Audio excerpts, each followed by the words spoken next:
Well, hello YouTube, I'm Becca. If by any chance you're seeing this video separate from my first channel, I do have another channel and it is completely dedicated to houseplants and it is called De La Plants. Since I have such a wide range of interests and things that I enjoy doing and making and sharing, I thought that I would make a dedicated second channel to explore all of these possibilities. Some of the things that you can look forward to on this channel are thrifting, DIYs, just general home content, travel, what else? Vlogs, just so much. This channel is going to be my new baby and I'm so excited to watch it grow and do that with you. So thank you guys so much for being here, especially if you're coming over from De La Plants. And if you are new to seeing my face, well, I hope that we can get to know each other very well in the coming months and years and all along this journey. Okay, so first of all, I should introduce myself to you as if we were friends meeting at a coffee shop or something like that. So my name is Becca and I'm 24 years old. I have grown up in Tucson, Arizona, and I still live here, but probably not for long. Growing up here, I didn't really understand how gorgeous this place was, but now that I am older and I've had a little bit more life experience and seen other places, I truly understand how unique Tucson and just the desert in general is. I did go to the University of Arizona, which is the university in Tucson, and I studied English literature and linguistics. So I'm definitely a bit of a language nerd. I love all things language, reading, sociolinguistic, all of these things. I think it's so interesting to watch how humans interact and how languages can like cross over with each other. I think it is just the absolute coolest thing in the world. And also I love to read good literature. I married my husband, Daniel, in June 2019, and it has been quite the journey. I'm really excited to see what our life together will become. We're both very adventurous at heart and fiercely independent, so it's been very interesting watching our dynamic as we grow together. In September of 2019, we adopted our dog Leo, who is a cockapoo, Cocker Spaniel, Poodle mix, and I always get questions about what breed he is, and we are pretty sure that's what he is. He was a rescue and that's what they assumed. We love him so much. He is the best dog. I've never had a dog so loyal and I love him so much. So you might have noticed that I am 24 and married, and for some people that is getting married young, and so someone asked if I've ever received judgment for that or just general comments about that. And to be honest with you, I haven't received a ton of negative feedback for getting married young, but I don't feel like by marrying young I'm going to miss out on any life opportunities. I just get to do them with Daniel. I do plan on experiencing things and traveling even if he can't come, because I know that's really important for me to experience, and there is still a lot that I want to experience before I have kids, because I feel like when you get married, you're tied down a little bit, but definitely not as much as when you have kids. So someone also asked when I want to have kids or if that's even on my radar, and I do want to have kids. I have honestly thought about my kids from a very, very young age. I would love to have a big family. I grew up in a family with 2 kids. I have a little sister who is 16 and she's the best. I love her so much, but the thought of having a big family just really excites me. However, my husband grew up in a big family. He has 3 older sisters. You heard that right, 3 older sisters. I was honestly very scared, but they're all very nice. Having that experience, he is a little bit more hesitant to have a lot of kids, and I completely understand that. So maybe we'll do 2, maybe we'll do 4, probably no more than 4, but somewhere in that range. All right, so the next question is, what was I like in high school? So high school Becca was a very, very different person than the woman sitting here today. So in high school, I was on the cheer team for 4 years, and prior to that, I was a dancer for most of my life. So I've always been in that sort of the end of childhood sports. I was never in soccer or basketball or anything like that. Aside from cheer, I was also in student government, and I was the senior class president senior year. I gave a speech at graduation and it was a wild ride. The next question I love, and it is my favorite decade of style. So I have recently delved a little bit deeper into the world of fashion, and it is very interesting to me. I actually love to make my own clothes, and I will have a lot of videos about that moving forward. My favorite decade for fashion is definitely the 1960s. I think the 1960s, fashion-wise, was a really, really great time for women because we were sort of breaking out of having to wear the dresses all the time and like this image of like the perfect housewife in this like poofy dress and the tight little top. I also think that the silhouette in general of 1960s fashion would look probably the best on me, so maybe that's why I gravitated towards the most. And now that I've like identified which era really inspires me, I want to use that in the clothes that I make and sort of make more pieces that are inspired by that era in fashion. If you guys aren't familiar with Alexa Chung, I believe that she was asked what was her favorite decade in fashion, and she said now. And I was like, wait, why? And she said it was because right now we have access to everything that people have done in the past, and you can mix and mash all of these things together. And I thought that was such a cool idea because as fashion progresses, all of these ideas kind of merge together to become something new. So let's talk about all the jobs that I've had from my first job up until the job that I have right now. You can see the light from the window starting to come up my body, so I'm not sure, I might have to close the blinds. Technically speaking, my very first job ever was for my mom. I just would always do like odd jobs for her, like putting together tax organizers and scanning documents. And then the next job I had after that, I worked in my high school's front office. I would go to school for 4 classes my senior year and then work the last 3 classes of the school day. And then the next job that I got right around the same time was a hostess at Texas Roadhouse. Oh my gosh, you guys, that is one of the jobs that to this day is the most cringeworthy and the place that I talk the most crap about.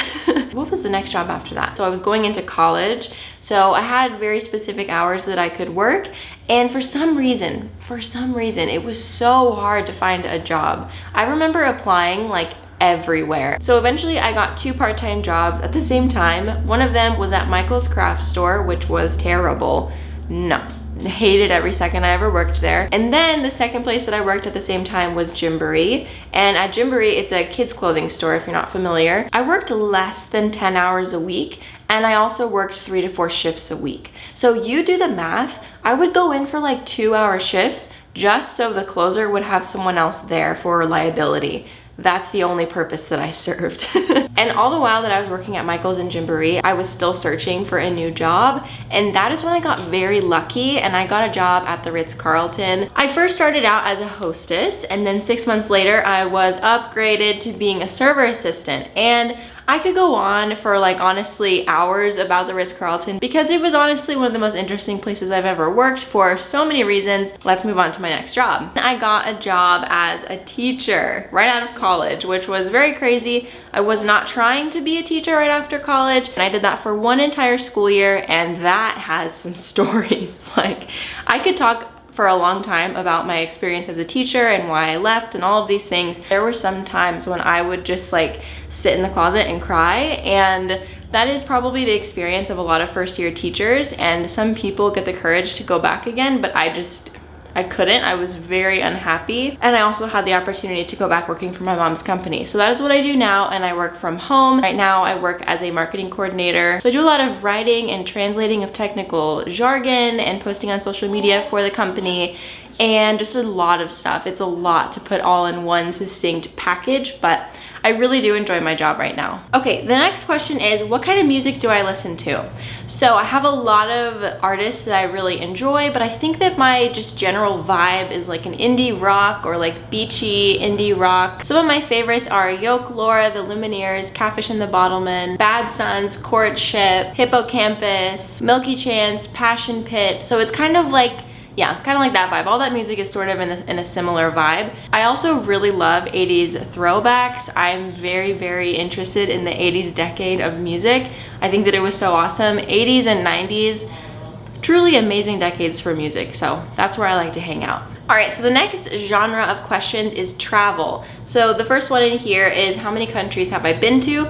I have been to 7 countries. 1, Mexico. I live very close to the US-Mexico border, so we went there for spring break quite often, and I've been to the northern part of Mexico and also the southern coast, the Yucatan Peninsula of Mexico, and it's very beautiful in both places. I've also been to Guatemala. We went there on a cruise when I was really young. I think I was 10 years old, so I don't really remember it, but I do remember it being just like really freakishly green. So the next couple of places were all on the same trip.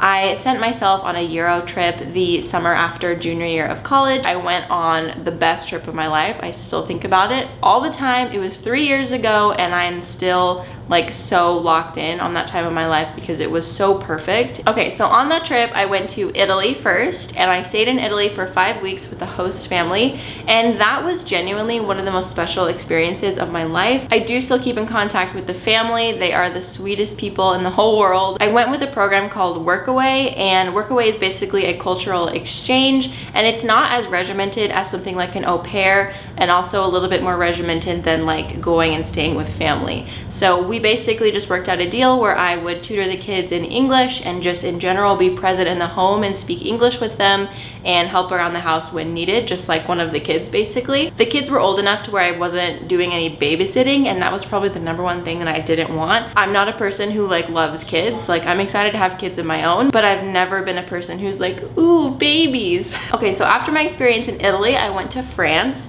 And I went to Nice and also Paris. I think those are really the main hotspots in France, although there is so much more to be seen and I would love to see more. I spent 4 years in school learning French, and I got to use that for the first time in my whole life outside of a classroom, and it was very scary. Someone did tell me that I had a cute accent though when I spoke French, so that kind of made my life. So after France, I flew to Greece and I met up with a friend who was also traveling around Europe, and that was so fun. I also met my best friend. She is from Australia and we met in our hostel. It was like an immediate connection, and she's been on this channel before in like an old video when she came to visit me. It was honestly like kismet. Like, I can't describe it in any other way. She is like the best friend. Of course, Santorini was beautiful. Like, it is a famous city for a reason. And then after that, I met up with my now husband, Daniel, in the Czech Republic, and we just kind of bopped around Prague and explored that. That was our first time really traveling together because we had only met a few months earlier than that. And then after that, we went to Switzerland. So I forgot to say Switzerland earlier. So I guess I've been to 8 countries then.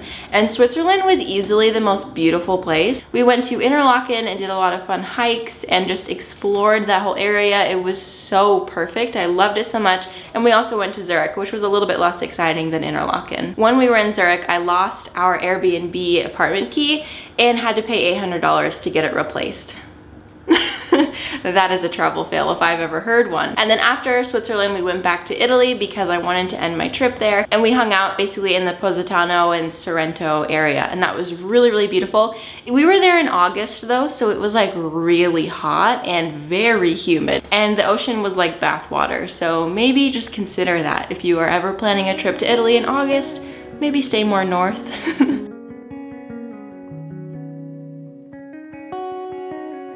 Alright, so I guess that sums up just about everything that you guys wanted to hear about my life. I hope that you enjoyed this video, just hearing more about what I'm up to outside of the fact that I own plants. I'm so excited for this channel, and I want to thank you in advance for subscribing and hanging out with me. We are gonna have so much fun here, and I'm just so stoked to see what happens. If you have any additional questions or anything you want me to explain further, feel free to leave a comment down below and I will get back to you. Alright, I will see you guys in the next video.